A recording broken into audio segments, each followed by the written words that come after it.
Patuloy na ngumiti ang babaeng sistema at nag-anunsyo. Congratulations, host! Matagumpay mong na-activate ang critical reward. Ginagantimpalaan ka ng system ng pagkakataong makapilitang bumili sa kalahating presyo. Pero pakiusap, tandaan na kailangang bayaran ito ng buo sa isang bagsakan para ito'y maging epektibo. Biglang nakaramdam ng matinding tuwa si Yang Chen at nag-post ng parang nanalo. Oh yeah! Forced acquisition. Ang astig nito. Gustong-gusto ko to. Bukas, papaasikaso ko kay Yoshishi na pumunta sa bangko para alamin kung magkano ang pwedeng isanla sa Haitang Financial Building. Saka ako pipili ng target na bibilhin batay sa halagang makukuha sa loan. Kinabukasan, sa Longlian Supermarket Group, matapos may handa ni Yang Chen ang lahat, dumating siya ng maaga. Pagpasok pa lang niya, sinalubong agad siya ng isang grupo mula sa kumpanya. Mr. Yang, narito na po ang lahat ng aming chain stores, masiglang bati ng chairman ng Longlian Group na si Pu Chunhua, panganay na anak ng tagapagtatag na si Pu Chengguo. Ngumiti si Pu Chunhua at nagtanong, Mr. Yang, plano niyo po bang kayo mismo ang maupo bilang chairman, o may iniimbitahan kayong iba para umupo sa posisyon? Sumagot si Yang Chen, sa ngayon, Mr. Pu, ipagpatuloy mo lang muna ang pamumuno. Busy pa rin ako sa pagmamaneho bilang ride-hailing driver kaya di ko yan magagampanan. Basta mahusay mong nagagampanan ang trabaho mo, wala kang dapat ipag-alala. Narinig ito ni Pu Chunhua at agad yumuko ng may respeto. Maraming salamat po, Mr. Yang, sa tiwala. Sisiguraduhin ko kung hindi ko kayo bibiguin. Muling kumaway si Yang Chen. Wala yan, Mr. Pu. O siya nga pala, may gusto lang akong itanong. Kinuha ni Yang Chen ang larawan ng pasaherong pahirap mula kahapon at ipinakita ito. Kilala mo ba ang taong ito? Tinitigan ni Pu Chunhua ang larawan at napaisip. Pagkaraan ng ilang sandali, napabulalas siya. Parang si Li Xiaoying yan. Siya ang CFO natin. Mr. Yang, may masama ba siyang nasabi o nagawa laban sa inyo? Ipinaliwanag agad ni Yang Chen. Ang ganitong klase ng tao ay nakakasira sa imahe ng kumpanya. Buti na lang ako ang naging driver niya. Kung ibang tao na mas magaspang ang ugali, baka naging malaking iskandalo pa ito sa media. Galit pang dagdag ni Yang Chen. Agad na ipatupad ang utos ko, tanggalin siya sa posisyon. Huwag na siyang bigyan ng pagkakataong makipagnegosasyon.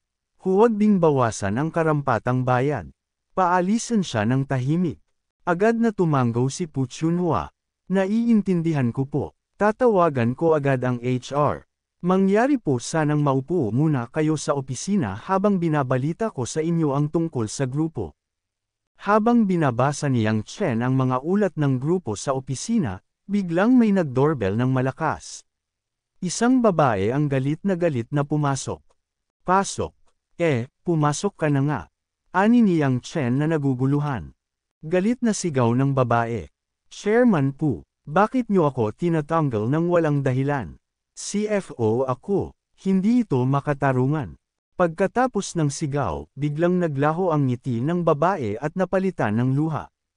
Nanlaki ang mata niya nang makita si Yang Chen na nakaupo roon na nakangisi. Ikaw, anong ginagawa mo rito? Nagalit si Pu Chunhua sa bastos na asal ng babae. Ito si Mr. Yang Chen, ang bagong biggest shareholder ng kumpanya. Napanood ko na ang video mo kahapon habang nasa sasakyan niya. Huwag ka nang magpalusot. Seryosong nakasira ang asal mo sa imahe ng Longlian Group. Dagdag pa niya, magbitiw ka na agad habang may dignidad ka pa. Bago ko pabaguhin ang isip ko at mahirapan ka ng makahanap ng trabaho. Nanlungo si Li Xiaoying at tinakpan ang bibig. Hindi ka ride-hailing driver. May shares ka sa kumpanya. Gumastos ka ng bilyon para lang tanggalin ako. Diyos ko, hindi ako makapaniwala. Sinagot lang siya ni Yang Chen ng malamig. May mga bagay na hindi mo na kailangang malaman. Ang pagpapaalis sa iyo ay desisyong ng buong kumpanya, hindi personal. Ngunit biglang nagbago ang tono ng babae, nanginginig at nagmamakaawa. Boss, hindi ba pwedeng palampasin na lang ito? Unang pagkakamali ko lang to. Maawa ka naman. Dahil tahimik pa rin si Yang Chen, sumubok ulit si Li Xiaoying. Akuha ko na. Nalulugi na siguro ang kumpanyang to kaya pati mga ride-hailing driver nakabili na ng shares. E di okay na rin. Mas mabuting ako na ang mauna bago pa kami di mabayaran. Pagkasabi nito, hindi na nakatiis si Pu Chunhua. Lumayas ka na agad. Kung hindi, ipapatawag ko ang security. Lumakad paalis si Li Xiaoying na galit. Hintayin nyo lang. Pagkaalis ng babae, muling yumuko si Pu Chunhua. Mr. Yang, pasensya na po. Hindi po namin na-manage ng maayos ang aming empleyado. Mabilis na tanong ni Yang Chen. Hindi ka ba nahihiya? CFO nyo, tinawag pa kaming delisted. Ikaw ang anak ng founder. Babagsak ba ang kumpanya sa panahon mo? Napawisan ng malamig si Pu Chunhua at nauuto. Opo, Mr. Yang, napakahiya po talaga. Dagdag niya. Matagal ko na pong gustong ayusin ang supply chain, local at international. Pero laging tinatanggihan ng mga dating shareholders. Natuwa si Yang Chen. Talaga, sige, sabihin mo nga. Nagpaliwanag si Pu Chunhua. Plano ko po sanang bumili ng foreign shopping chain para bumaba ang presyo ng imported goods at makipagkompetensya tayo. Ipinakita niya ang plano at nabasa ito ni Yang Chen. Maganda ang ideya mo. Sige, ituloy mo. Piliin mo na kung alin sa mga kumpanyang yan ang kakausapin para makipag-merge. Tuwang-tuwa si Pu Chunhua. Maraming salamat po, Mr. Yang. Gagawin ko ang lahat para di kayo mab-aigo. Paalis na si Yang Chen pero nag-iwan ng salita. Magaling. Good luck. Bigla siyang nakatanggap ng tawag. Pagtingin niya sa screen, si Joe Bin ang tumatawag. Ngumiti si Yang Chen habang sinasagot ito. Ngayong gabi, sa Banquet Hall No. 1 Nanogram All Island Hotel. Dadalhin ko ang isang babae at magpapanggap na date ko. Kayo na bahala sa susunod. Saglit lang, at sumagot ang nasa kabilang linya. Okay, walang problema. Alas 7 na ng gabi sa All Island Hotel. Pagdating ni Yang Chen, sinalubong agad siya ng isang babae. Hello, ako ang ipinadala ni Chairman Lee. Ako si Zhang Jing. Sumunod ka sa akin. Naupo si Yang Chen ng maayos. Anong gusto mong inumin? Tanong ni Zhang Jing. Kahit ano, ikaw na ang bahala, sagot niya. Paglingon niya, nandoon na ang matandang si Lee, ama ni Lian Yun. Kasama rin si Lian Yun. Nilapitan siya ni Lian Yun at ngumiti. Yang Chen, nandito ka rin pala. Agad umakto si Yang Chen na parang nagulat. Huwag kang magkamali ng akala. Pasahero ko lang siya. Ang kulit niya kasi. Wala to. Ngunit biglang nagsalita ang babaeng kasama ni Yang Chen. Hello po, ako ang fiancé ni Yang Chen. Kung kailangan nyo ng ride, welcome kayong tawagan siya. Pero kung may iba pa kayong intensyon, mas mabuting wag nyo nang guluhin ang relasyon namin. Nagulat si Lian Yun. Ano, may fiancé ka na? Yang Chen, grabe ka. Sa sobrang pagkadismaya, tumalikod si Yan Yun at umalis. Sige na, kayong dalawa na lang. Ayokong makagulo pa sa inyo ni Mr. Yang. Bumalik siya sa mesa ng kanyang ama. Nang makita ng matandang lalaki ang pag-arte ni Yang Chen, napangiti ito at tila nasiyahan. Ang batang ito, seryoso talaga. Ginawa niya ang sinabi niya. Hindi niya ako binaigo. Samantala, si Yan Yun ay tahimik na nalungkot. Dinampot niya ang isang baso ng alak at inubos ito sa isang lagukan.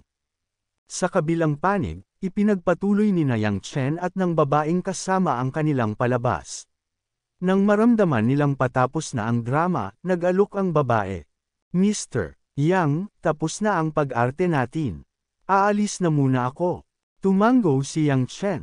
Mauna ka na. Ako naman, nandito na rin lang, kakain na rin ako ng maayos bago umalis. Habang papaalis ang babae, dumaan siya sa harap ng mesa ni Yan Yun. Napansin ito ni Yan Yun at nagtaka kung bakit ang babae ang naunang umalis. Agad siyang lumapit sa mesa ni Yang Chen. Asa na yung fiancé mo? Tanong niya. Kalma lang ang sagot ni Yang Chen. Umalis na siya. Bakit siya umalis at ikaw naiwan? Tanong pa ni Yan Yun. Hindi nagpaapekto si Yang Chen. Sayang naman ang pagkain kong iiwan. Kaya ako na lang ang tatapos. Lumitaw ang lungkot sa mukha ni Yanyon. Bakit ka bigla na lang nagkaroon ng fiancé? Akala ko, mabait ka at gusto kong subukan na makipagrelasyon sa'yo. Napansin ni Yang Chen na medyo lasing na si Yanyon, kaya't mahinahong sinabi. Miss Li Yanyon, lasing ka na. Mas mabuting umuwi ka na. Baka kung ano pa ang isipin ng mga tao kapag nakita tayong magkasama.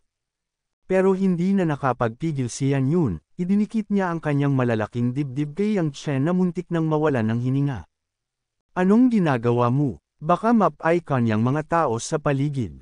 Nilingon siya ni Li Yanyon, lasing na lasing, at may mapang-akit na tingin. Sinabi ko naman sa'yo dati, gusto kong makipag-date sa'yo kahit walang kasal. Nakalimutan mo na ba yun? Pinagpawisan si Yang Chen. Diyos ko po, ilayo mo yan.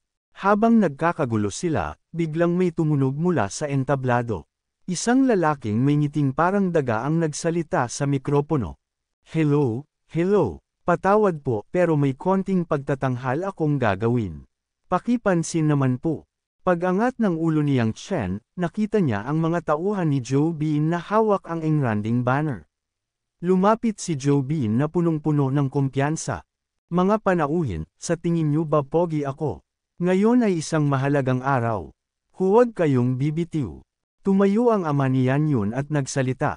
Salamat po sa kabaitan ninyo, Mr. Joe. Matagal nang mahal ni Mr. Joe ang anak kong si Li Yanyon.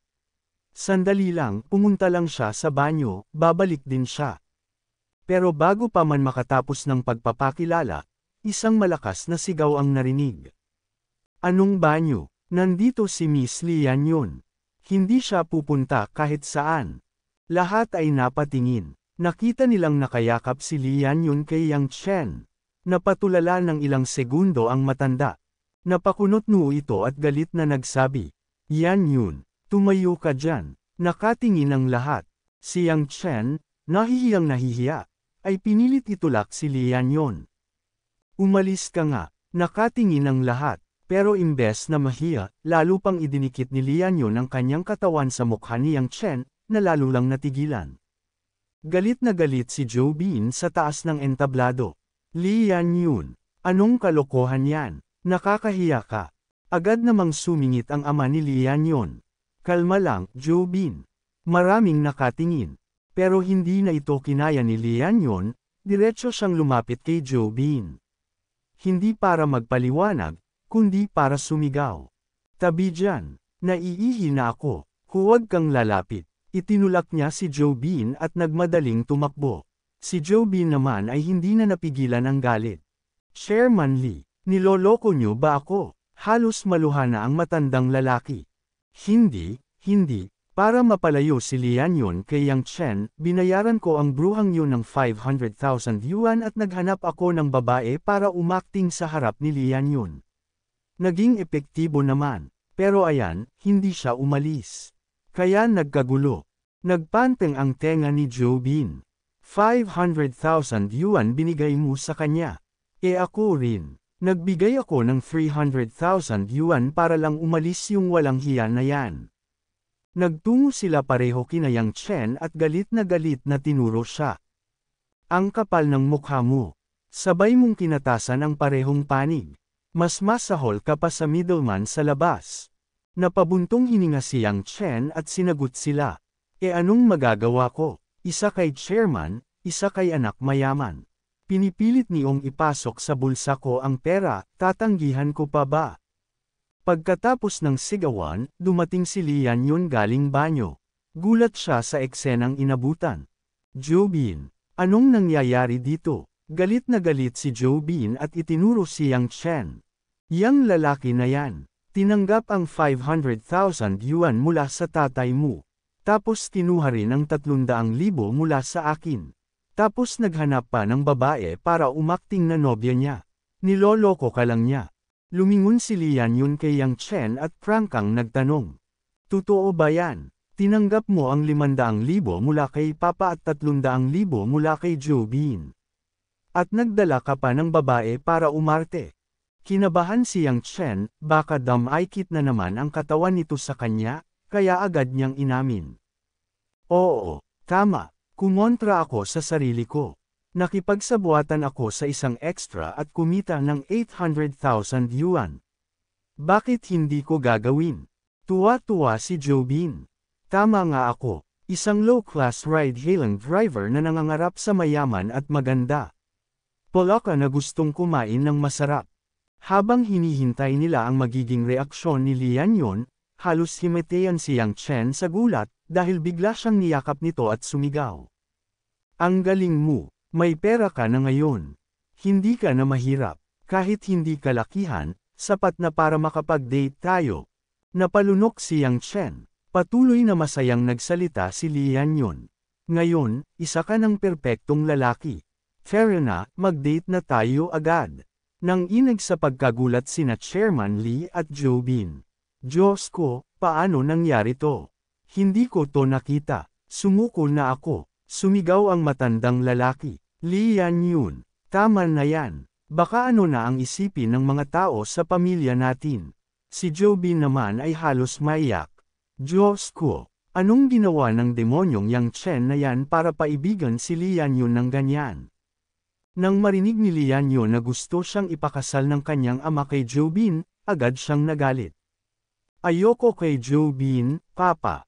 Bakit mo ba ako pinipilit? Ngayon pa na may nakilala akong lalaking gusto ko, bakit ikaw pa ang gumagastos para itaboy siya? Lalong nag-init ang ulo ni Jobin nang marinig iyon. Tinuro niya si Lian Yun at sumigaw. Isang hamak na ride-hailing driver lang yan. Ano bang karapatan niya para sa'yo? Tumanggap siya ng 800,000 yuan mula sakin at sa ama mo para iwan ka. Anong klaseng lalaki ang karapat-dapat dyan? Pero hindi nagpatalo si Lian Yun. Karapat-dapat siya, sobrang karapat-dapat, at ang talino pa niya. Sa simpleng acting lang kasama ka, nakuha niya ang 800,000 yuan. Ang galing, gusto ko rin ng ganyan. Tuluyan nang napuno si Jobin. Tinuro si Yang Chen at sinigawan. Hoy, ikaw, hindi mo pa nagagawa yan, ibalik mo sakin ang tseke ko. Pero ngumisi lang si Yang Chen. Ha, ikaw yung naglabas ng pera tapos gusto mong bawiin. Ganyan ba sa underworld? Pero kalaunan, kunwari naging maginoo. O sige, babalik ko. Sabay kuha ng tseke sa bulsa at inilapag ito sa mesa. Ayan o, kung kaya mo, kunin mo. Nena si Jobin sa hamon at sumugod para kunin ito, pero bago pa man niya mahawakan, sinampal ni Yang Chen ang kamay niya. Aaray, ang sakit, mama, tulong, sigaw ni Jobin habang halos umiyak. Bigla namang dumating ang ama ni Jobin. Nang makita ang anak na umiiyak, sumigaw ito. Tumigil kayo, huwag kayong mag-away dito, Papa. Anong ginagawa mo rito? Gulat na sabi ni Jobin. Agad namang itinuro ng matanda ang lalaking katabi niya. Ngayon ang banquet ng batang amo ng Lianbai Group. Iniimbitahan ng mga boss ng kumpanya para makipagnegosyo. Nakita ng matanda ang anak niya at agad tinanong. Oh, nasaktan ka ba? Kailangan mo bang dalhin sa ospital? Pero galit na galit si Jobin. Ospital? Hindi. Gusto kong gumanti. Sa harap ni Yang Chen, isang pamilyar na mukha ang lumapit. Tiningnan siya ni Yang Chen at inilagay ang hintuturo sa labi bilang senadorias na huwag magsalita.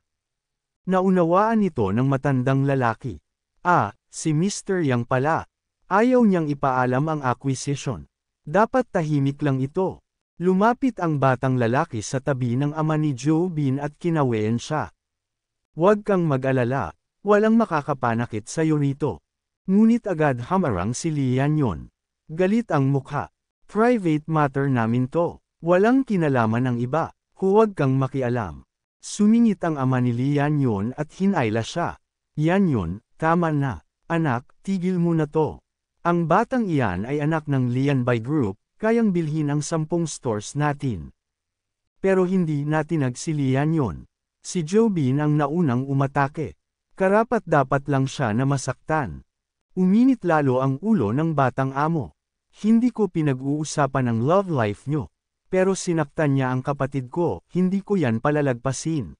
Tinutok pa niya ang daliri kay Lian Yun. Para sa kapakanan ng investment ng pamilya namin sa kumpanya niyo, umalis ka sa harapan ko. Pag hindi, hindi ko na kayo palalagpasin. Pero matapang si Lian Yun. Hindi ako aalis. Anong gagawin mo sakin, ha? Galit na galit ang binata. Pinapahamak mo ang pamilya niyo, Lian Yun. Hindi mo ba naiintindihan yan? Kinabahan ng ama ni Lian Yun at humarap sa batang amo. Master Zhang, patawad po. Pasaway lang talaga tong anak ko. Huwag niyo na po siyang pansinin. Aalis na po kami. Medyo kumalma ang batang lalaki. Kung alam mong spoiled siya, bakit hindi mo siya tinuturuan? Ako pa ba ang magtuturo sa kanya? Napuno na si Lian Yun. Hoy, huwag kang magkunwaring magaling. Ganyan ba ang turo ng tatay mo sa'yo, magsalita ng ganyan sa matatanda? Baka ikaw pa ang kulang sa disiplina. Napahiya ang ama ni Lian Yun at hinayla siya. Tumahimik ka na nga, sumama ka sakin. Pero mas lalong nag-init ang batang amo. Miss Lian Yun, mas matapang ka pa sa tatay mo. Hindi pwedeng tapusin ito ng ganun lang. Mata sa mata, matapang na sagot ni Lian Yun. Sa liwanag ng araw mo ko tinatakot. Sige nga, tingnan natin kung anong kayang gawin mo. Dahil dito, nataranta na ang ama ni Lian Yun. Lian Yun, sabi kong tumigil ka. Pero bago siya masampal, biglang may humawak sa kamay niya, si Yang Chen. Dahan-dahan lang, sabay hila kay Lian Yun at naupo ito sa kondangan niya. Tumingin siya kay Chairman Li. Chairman, inaapi ang anak mo. Hindi mo ba siya dapat pinuprotektahan? Pero babatuhin mo pa siya. Galit na galit ang matanda. Tumahimik ka nga, isa ka lang hamak na ride-hailing driver. Anong karapatan mong pagsabihan ako? Hindi mo nga kayang protektahan ang sarili mo. Napatingin si Yang Chen. Tahimik niyang inilabas ang kanyang cellphone. Ang gusto niyo, Zhouhai's reliable channels at supply chain. Gusto rin ng Zhouhai ang online at offline stores niyo. Kaya ipinapakasal niyo si Lian Yun kay Zhou Bin, hindi ba? Ang tanga niyo, ibinebenta niyo ang anak niyo sa kalaban. Uulitin ko, masyado kayong tanga. Sabay play ng video kung saan nakikipag-usap si Zhou Bin. 200,000 yuan ay hindi maliit na halaga. Pero dahil pagkatapos ng kasal ng pamilya natin, mapupunta sa akin ang assets nyo, kaya ko to binigay. Agad nagtangkang agawin ni Joby ng phone. Nire-record mo ako ng palihim, hayop ka. Ngumiti lang si Yang Chen. Ha, ride-hailing driver ako, dashcam ko yan, 360 degrees pa. Legal yan. Nanlaki ang mata ng ama ni Lian Yun matapos mapanood ang video. Zhouhai, ganyan ba ang tinuro mo sa anak mo? Gusto mong makipaginlaw sa amin pero ang totoo'y gusto mo lang kaming balatan. Hindi na nakatanggi ang matanda. E ano ngayon? Pareho lang naman tayo. Gusto mo rin yung supply chain ko. Bakit ikaw lang ang pwedeng manloko? Hindi na kinaya ni Lian ang lahat. Tinakpan niya ang kanyang bibig, umiiyak. Para lang sa negosyo, ginawa niyo kong kasangkapan. Yung ibang tao, niloloko ako, pero sarili kong ama, pinagsamantalahan din ako. Bakit ganito kapit ang buhay ko?